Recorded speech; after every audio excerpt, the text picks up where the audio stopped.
Good morning Telangana. Welcome to T news. నేను మమత. ముందుగా బులెటిన్లో హెడ్లైన్స్. నేడు రాష్ట్రమంతా తెలంగాణ తల్లి విగ్రహాలకు పాలాభిషేకాలు. కాంగ్రెస్ చేసిన పాపానికి నిరసనగా కేటీఆర్ పిలుపు. తలరాత మారుస్తానని తెలంగాణ తల్లిని మారుస్తారా? ఈ నేల అస్తిత్వం, ఆత్మ గౌరవంపై దాడి అన్న కేటీఆర్.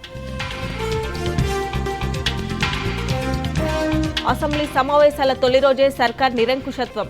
సభకు వెళ్లకుండా బీఆర్ఎస్ ఎమ్మెల్యేలు, ఎమ్మెల్సీల అడ్డగింత. రాహుల్ చేస్తే రైట్, బీఆర్ఎస్ చేస్తే అరెస్టులా? రేవంత్ రెడ్డి నిరంకుశత్వంపై బీఆర్ఎస్ నేతల ఫైర్.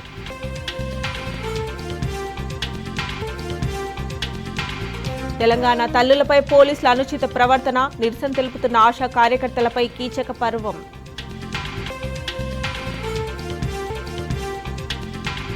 ఆశా వర్కర్లపై పోలీసుల దాడిని ఖండించిన బీఆర్ఎస్. వారికి అన్ని విధాలా అండగా ఉంటామని నేతల భరోసా.